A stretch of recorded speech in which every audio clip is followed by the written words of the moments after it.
ജാതി വെച്ചിട്ട് അധിക്ഷേപിക്കുക, അദ്ദേഹത്തിന് ദുർഗന്ധം വരുന്നു എന്ന് ആരോപിക്കുക, ഇതൊക്കെ വളരെ മോശപ്പെട്ട സംഗതിയാണ്. 2026 ഒരിക്കലും കേരളം പോലുള്ള സംസ്ഥാനത്ത് ഇതൊന്നും അനുവദിച്ചു കൊടുക്കാനും പാടില്ല. ഒരാളുടെ ഭാഗത്ത് നിന്ന് പരാതി വരുമ്പോഴത്തേക്ക് വലിയ രീതിയിൽ പ്രത്യേകിച്ച് പട്ടികജാതി പട്ടിക വിഭാഗക്കാരാണെന്നുണ്ടെങ്കിൽ ആഘോഷിക്കപ്പെടുന്ന ഒരു സംഗതിയും ആക്രോശിക്കപ്പെടുന്ന ഒരു സംഗതിയും ഇപ്പോൾ കേരളത്തിൽ നടപ്പിലുണ്ട് അല്ലെ. പട്ടികജാതി പട്ടികവർഗ അട്രോസിറ്റി നിരോധന നിയമപ്രകാരം കേസ് എടുത്തു കഴിഞ്ഞാൽ ജാമ്യമില്ലാ വകുപ്പാണ്. എങ്ങനെ പോയാലും 14 ദിവസം അകത്ത് കിടക്കേണ്ടി എന്ന് വരും. അതിനുശേഷമാണ് ഈ പറയുന്ന കാര്യങ്ങളെല്ലാം കോടതിയുടെ പരിഗണനയിൽ വരിക. ഇനി ഓരോ വ്യക്തികളും ജോലിക്ക് ആൾക്കാരെ എടുക്കുമ്പോൾ അല്ലെന്നുണ്ടെങ്കിൽ എന്തെങ്കിലും കാര്യത്തിൽ ബിസിനസ്സിലൊക്കെ ഏർപ്പെടുമ്പോൾ നാളെ ജാതി നോക്കി അതൊക്കെ ചെയ്യണമെന്നാണോ പറഞ്ഞു വരുന്നത്? ഇങ്ങനെയുള്ള കാര്യങ്ങൾ തുടർച്ചയായി ഉണ്ടാകുമ്പോൾ, അതായത് ദുരുപയോഗം ചെയ്യപ്പെടുന്ന രീതിയിൽ കാര്യങ്ങളെ വളച്ചൊടിക്കപ്പെടുമ്പോൾ ആളുകൾ അത് നോക്കാൻ നിർബന്ധിതരാകും എന്നൊരു സംഗതി കൂടി ഇവിടെ ഇല്ലേ. കാരണം നാളെ ഈ വിഭാഗത്തിൽപ്പെട്ട ആരെങ്കിലും ഒക്കെ നമ്മൾ ജോലിക്ക് എടുത്തിട്ട് എന്തെങ്കിലും ഒരു കാര്യത്തിന്റെ പേരിൽ പിണങ്ങിക്കഴിഞ്ഞാൽ ഇവരിങ്ങനെ പോയി കേസ് കൊടുക്കുകയും നമ്മൾ അകത്താക്കുകയും ചെയ്യും എന്നൊരു ഭയം എല്ലാവരിലും വന്നു കഴിഞ്ഞാൽ പാർശ്വവൽക്കരിക്കപ്പെടുക എന്നൊരു സംഗതിയിലേക്കല്ലേ ഈ സമൂഹം എത്തുന്നത്. ആ രീതിയിൽ ഈ കാര്യങ്ങൾ എത്തിച്ചേരാൻ പാടുണ്ടോ?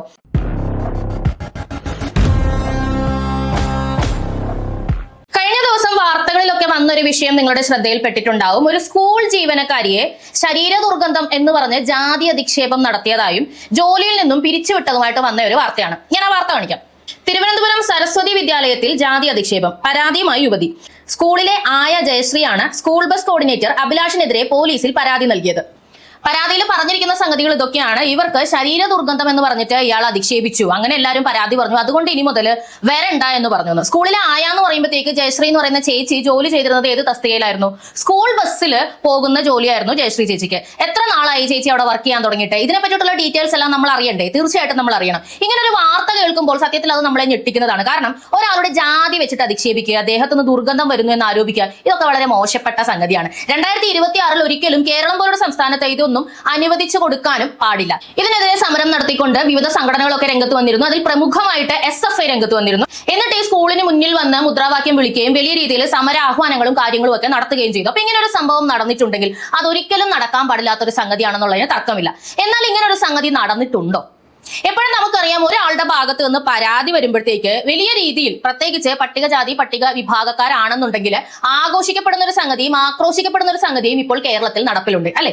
എന്നാൽ ഏത് വിഷയം വന്നാലും ഇരുഭാഗവും കേൾക്കുക എന്നതാണ് ജനങ്ങളെ സംബന്ധിച്ചിടത്തോളം ഏറ്റവും പ്രാഥമികമായിട്ടുള്ള സംഗതി. ഊരട്ടമ്പലം സരസ്വതി വിദ്യാനികേതൻ എന്ന് പറയുന്ന ആ സ്കൂളിനെ പറ്റിയിട്ട് ഒരുപാട് ആൾക്കാർക്ക് മോശമായിട്ടൊന്നും പറയാനില്ല. മാത്രമല്ല ഒരുപാട് ട്രൈബൽ കുട്ടികളെ അടക്കം ഫ്രീ ആയിട്ട് പഠിപ്പിക്കുന്ന സ്കൂളാണ്. വിവിധ ജാതി മത വിഭാഗത്തിൽപ്പെട്ട ആളുകൾ അവിടെ പെർമനന്റ് സ്റ്റാഫായിട്ടുണ്ട്, അതുകൂടാതെ ഈ താൽക്കാലിക ജീവനക്കാരായിട്ടുണ്ട്. അങ്ങനെയൊക്കെ ഉണ്ടായിരിക്കെ ഈ പ്രസ്തുത വ്യക്തിക്ക് മാത്രം ഇങ്ങനൊരു അധിക്ഷേപം നേരിടേണ്ടി വന്നിട്ടുണ്ടെങ്കിൽ അതെന്തുകൊണ്ടാണ്? യഥാർത്ഥത്തിൽ അങ്ങനൊരു അധിക്ഷേപം നേരിടേണ്ടി വന്നോ? ഈ ജയശ്രീ എന്ന് പറയുന്ന ചേച്ചി അവിടെ താൽക്കാലിക ജീവനക്കാരിയാണ് എന്നതിനെ കുറിച്ചും അവരെ അപ്പോയിന്റ് ചെയ്തതിനെ കുറിച്ചും ഒക്കെ വളരെ വിശദമായിട്ട് അവിടുത്തെ പ്രിൻസിപ്പൾ പറയുന്നുണ്ട്. അതൊന്ന് കേൾക്കാം. സമയത്ത് ഞാൻ തന്നെയാണ് ഇവിടെ ജയശ്രീ എന്ന് പറയുന്ന ചേച്ചി ഇവിടെ ഇരുത്തി സീറ്റിലിരുത്തി ഞാൻ സംസാരിച്ചു. അപ്പോൾ CV കാര്യങ്ങളൊന്നും ഇല്ലാത്തത് കൊണ്ട് ഞാൻ പറഞ്ഞു നമുക്ക് ഒരു കാര്യം ചെയ്താൽ മതി, ID കാർഡ് തന്നാൽ മതി എന്ന് പറഞ്ഞ് ID കാർഡിന്റെ കോപ്പി എടുപ്പിച്ച് വെച്ചിട്ടാണ് ചേച്ചിയെ ജോലിയിലേക്ക് അന്ന് ടെസ്റ്റിനാണ് വിട്ടത്. കാരണം ഒരു റൂട്ടിലേക്ക് കറക്റ്റ് ചെക്ക് ചെയ്യാൻ വേണ്ടിയിട്ടാണ് വിട്ടത്. അങ്ങനെ 5ാം നമ്പർ വണ്ടിയിലാണ് ചേച്ചി പോയത് 3-ാം തീയതി. 4-ാം തീയതി രാവിലെയും വൈകിട്ടും ചേച്ചി വന്നു. പിന്നെ ഞാൻ വെഹിക്കിൾ അവരെ ഇതിലാണ് വിടുന്നത്. അപ്പോൾ 5-ാം തീയതി രാവിലെയും ചേച്ചി പോയി എന്ന് അറിയാൻ സാധിച്ചു. പക്ഷെ വൈകുന്നേരം വന്നിട്ട് സ്കൂൾ റൂട്ടിന് വണ്ടികളെല്ലാം ഇങ്ങനെ പോകാൻ നിന്ന സമയത്താണ് ചേച്ചി വന്ന് എന്നോട് പറയുന്നത് ഞാനിനി സ്കൂളിലേക്ക് വരുന്നില്ല എന്ന്, സ്കൂളിൽ ഇനി ജോലി തുടരുന്നില്ല എന്ന്. ആ സമയത്ത് ചേച്ചി ഞാൻ ചോദിച്ചു കാര്യം എന്താ ചേച്ചി, കാരണം ഇപ്പോൾ വണ്ടികളെല്ലാം റെഡിയാണ്, പോകാനായിട്ട് റെഡിയായിട്ട് നിന്നിട്ട് ഇപ്പോൾ പെട്ടെന്ന് ഇങ്ങനെ വരുന്നില്ല എന്ന് പറയുമ്പോൾ നമുക്ക് അറേഞ്ച്മെന്റ് വേണമല്ലോ, അങ്ങനെ എന്ത് ചെയ്യണം എന്ന് ചോദിച്ചു. ആകപ്പാടെ എനിക്ക് വല്ലാത്തൊരു അവസ്ഥയിലായിപ്പോയി. കാരണം വണ്ടി എടുക്കാൻ സമയത്താണ് ചേച്ചി വന്ന് പറയുന്നത്. സെയിം ടൈം ഞാൻ ചേച്ചിയോട് പറയായിരുന്നു, ചേച്ചി എന്തായിരുന്നാലും നമുക്ക് പിന്നീട് സംസാരിക്കാം, നമുക്കത് വണ്ടിയിൽ ഇപ്പൊ തൽക്കാലം ഇന്നത്തേക്ക് പോവുക. അപ്പൊ ചേച്ചി പറഞ്ഞത് എനിക്ക് തലേ ദിവസം അത് ചേച്ചി പറഞ്ഞ ദിവസമാണ്, തലേ ദിവസം എനിക്ക് കരമനയിൽ നിന്നൊരു ഓഫർ വന്നിരുന്നു, 10-12,000 രൂപ തരാമെന്ന് പറഞ്ഞതാ ടീച്ചർ. എനിക്ക് എന്തായിരുന്നാലും ഞാൻ സ്കൂളെന്ന് പറഞ്ഞിട്ട് തൊട്ടടുത്തായതുകൊണ്ടാണ് ഞാൻ വന്നത്, എന്നാൽ ഇനി ഞാൻ തുടരുന്നില്ല എന്ന് പറഞ്ഞു. അപ്പോൾ എൻ്റെ കൂടെ സീനിയർ അസിസ്റ്റന്റ് ചേച്ചി കൂടെ ഉണ്ടായിരുന്നു. ഞാൻ വീണ്ടും ഇങ്ങനെ പറഞ്ഞു, ചേച്ചിക്ക് എന്തായിരുന്നാലും ഇപ്പോൾ ഒന്ന് വണ്ടിയിൽ കയറണം ചേച്ചി, നമുക്കത് പിന്നെ സംസാരിക്കാമെന്ന് പറഞ്ഞപ്പോൾ ചേച്ചി ഇല്ല ഞാൻ ഇനി നിൽക്കുന്നില്ല എന്ന് പറഞ്ഞിട്ടാണ് ചേച്ചി പെട്ടെന്ന് ഇവിടെ നിന്ന് പോയത്. ചേച്ചി വന്ന സമയത്ത് തന്നെ എന്നോട് പറഞ്ഞിരുന്നു എന്താ ഞാൻ നമ്മുടെ അയ്യങ്കാളി ഇതുണ്ടല്ലോ പഞ്ചമിയുടെ 4ാം തലമുറയാന്ന് പറഞ്ഞിരുന്നു ചേച്ചി എന്നോട്. ഇതിനകത്ത് പ്രിൻസിപ്പൾ വ്യക്തമായിട്ട് പറഞ്ഞിരിക്കുന്ന 1-2 സംഗതികളെ ഞാൻ പോയിന്റ് ഔട്ട് ചെയ്യാനായിട്ട് ആഗ്രഹിക്കുകയാണ്. ഒന്ന്, ഇവരാകെ 3 ദിവസമേ ആ സ്കൂളിൽ വർക്ക് ചെയ്തിട്ടുള്ളൂ. ഇവർക്ക് ബയോഡേറ്റയോ അല്ലെങ്കിൽ അങ്ങനത്തെ കാര്യങ്ങളൊക്കെ ഇല്ലാത്തത് കൊണ്ട് ID കാർഡ് തന്നിട്ട് ജോലിക്ക് ജോയിൻ ചെയ്തോളൂ എന്ന് പ്രിൻസിപ്പൾ പറഞ്ഞതായിട്ട് പറയുന്നുണ്ട്. അതുകൂടാതെ അയ്യങ്കാളിയുടെ പഞ്ചമി അവരുടെ 4ാം തലമുറയിൽപ്പെട്ട ആളാണ് താനെന്ന് ഈ ജയശ്രീ ചേച്ചി അങ്ങോട്ട് പറഞ്ഞതായിട്ടും ഇവർ പറയുന്നുണ്ട്. അതായത് സ്വന്തം സത്വത്തിൽ ഭയങ്കരമായിട്ട് അഭിമാനിക്കുന്ന ഒരു വ്യക്തിയാണ്. അതോടൊപ്പം സ്വന്തം സത്വത്തെക്കുറിച്ചും തന്റെ അവകാശ ബോധങ്ങളെക്കുറിച്ചും നിയമപരമായിട്ടുള്ള അവകാശമടക്കം നല്ല ബോധ്യമുള്ള ഒരു വ്യക്തിയാണെന്ന് ഈ പ്രസ്താവനയിൽ നിന്ന് തന്നെ വ്യക്തമാണ്. അതായത് ആർക്കെതിരെ എങ്ങനെ പരാതി കൊടുത്താൽ എങ്ങനെ പിടി വീഴും എന്നത് വരെ വളരെ കൃത്യമായിട്ട് ഈ ചേച്ചിക്ക് അറിയാം. ഈ ചേച്ചി ആകെ 2-3 ദിവസമാണ് അവിടെ വർക്ക് ചെയ്തത്. ഒരു ദിവസം വൈകുന്നേരം 5 മണിക്ക് ബസ് പുറപ്പെടാൻ നിൽക്കുന്ന സമയത്ത് ഞാൻ ഇനി മുതൽ ജോലിക്ക് വരുന്നില്ല എന്ന് ഇവരറിയിച്ചതായിട്ടാണ് പ്രിൻസിപ്പൾ പറയുന്നത്. നേരത്തെ നമ്മൾ വായിച്ച വാർത്തയിൽ എങ്ങനെയായിരുന്നു? ജോലിയിൽ നിന്നും പിരിച്ചുവിട്ടു എന്ന് ഈ ജയശ്രീ എന്ന് പറയുന്ന ചേച്ചി പരാതി നൽകിയതായിട്ടാണ് നമ്മൾ വായിച്ചത്. ഇവിടെ പ്രിൻസിപ്പൾ പറയുന്നത് അവരായിട്ട് വരുന്നില്ല എന്ന് പറഞ്ഞതാണ്. അപ്പോൾ പോലും ഈ പറയുന്ന അഭിലാഷ് ഇവരെ ജാതി അധിക്ഷേപം ചെയ്തതായോ അല്ലെങ്കിൽ ശരീരത്തിൽ നിന്ന് ദുർഗന്ധം വരുന്നു എന്ന രീതിയിൽ പറഞ്ഞതായിട്ടോ പ്രിൻസിപ്പളിനോടോ കൂടെയുള്ള കൂട്ടിക്കൊണ്ട് വന്ന ആയോടോ ഒന്നും പറയുന്നതായിട്ട് ഇവിടെ മെൻഷൻ ചെയ്യുന്നില്ല.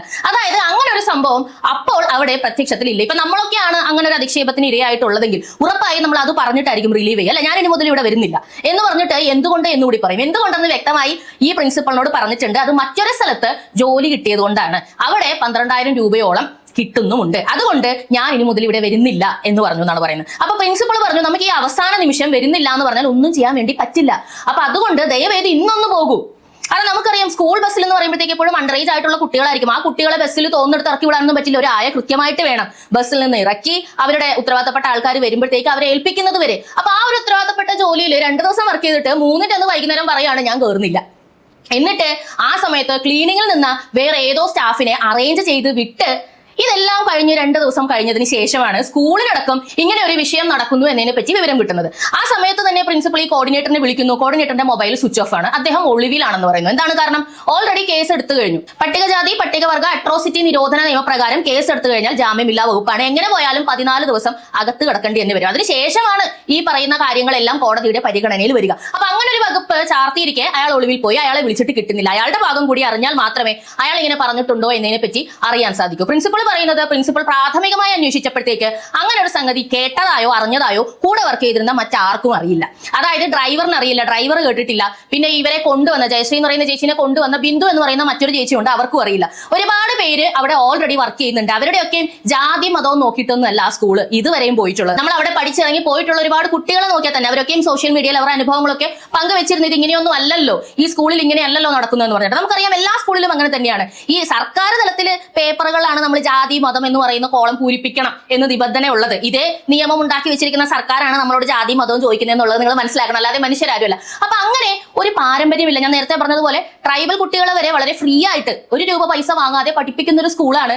അവിടെ ഭക്ഷണം ഉണ്ടാക്കുന്ന ആൾക്കാർ, ക്ലീനിങ് ജോലികൾ ചെയ്യുന്നവർ, അതുപോലെ ടീച്ചേഴ്സ്, ഇവരുടെ ഒന്നും ജാതി മതം നോക്കാറില്ല. പിന്നെ ഇന്നലെ വന്ന ഈ പ്രസ്തുത വ്യക്തിക്ക് മാത്രം എന്തുകൊണ്ടാണ് ഇങ്ങനെ ഒരു പ്രശ്നം ഉണ്ടായത് എന്നതിനെ കുറിച്ചിട്ടാണ് ഇവിടെ സംസാരിക്കേണ്ടത്. ശരിക്കും പറഞ്ഞാൽ സംസാരിക്കേണ്ടത്. നമുക്കറിയാം വലിയ തോതിൽ അവനവന്റെ അവകാശങ്ങൾ ദുരുപയോഗം ചെയ്യുന്ന ഒരുപാട് ജനവിഭാഗങ്ങൾ ഇപ്പോൾ കേരളത്തിൽ ഉണ്ടായി വരുന്നുണ്ട്. ഇപ്പോൾ SFA പോലുള്ള സംഘടനകളൊക്കെ ഇങ്ങനെ ഒരു കാര്യം കേൾക്കുമ്പോൾ തന്നെ കൊടിയും പിടിച്ചുകൊണ്ട് ഇറങ്ങാൻ റെഡി ആയിക്കൊണ്ടിരിക്കെ പഞ്ചമിയുടെ 4ാം തലമുറയാണ് അല്ലെങ്കിൽ 3ാം തലമുറയാണെന്ന് സ്വന്തമായി സത്വബോധം ഉള്ള ഒരു വ്യക്തിക്ക് തീർച്ചയായിട്ടും ഇങ്ങനത്തെ കാര്യങ്ങളൊക്കെ ചെയ്യാനായിട്ടുള്ള ധൈര്യം ഉണ്ടാകും. ആ ധൈര്യം ഉണ്ടാവണം, എല്ലാവർക്കും ആ ധൈര്യം ഉണ്ടാവണം. പക്ഷേ ഇത് ചില പ്രിവിലേജുകളായിട്ട് ഉപയോഗിക്കപ്പെടുന്നുണ്ടോ, ഇത് ദുരുപയോഗപ്പെടുന്നുണ്ടോ എന്നതുകൂടി അന്വേഷിക്കേണ്ടതുണ്ട് എന്നാണ് ഞാൻ പറയുന്നത്. ഇപ്പൊ സ്ത്രീപക്ഷ നിയമങ്ങൾ വലിയ രീതിയിൽ ദുരുപയോഗം ചെയ്യുന്ന സ്ത്രീകളെ നമുക്കറിയാം അല്ലെ. നമ്മൾ അങ്ങനത്തെ ഒരുപാട് വാർത്തകൾ കണ്ടിട്ടുണ്ട്. പോക്സോ നിയമം ദുരുപയോഗം ചെയ്യുന്നവരുടെ വാർത്തകൾ കണ്ടിട്ടുണ്ട്. അതുപോലെ ഒരുപാട് പേര് ദുരുപയോഗം ചെയ്യുന്നുണ്ടോ എന്നതിനെ കുറിച്ച് കൂടി ശക്തമായിട്ടുള്ള അന്വേഷണം വരേണ്ടതുണ്ട്. അങ്ങനെ ചെയ്തിട്ടുണ്ടെങ്കിൽ ഉറപ്പായും അവർക്കെതിരെ നടപടി ഉണ്ടാവണം. അത് ഏത് നിയമം ദുരുപയോഗം ചെയ്താലും അല്ലെ.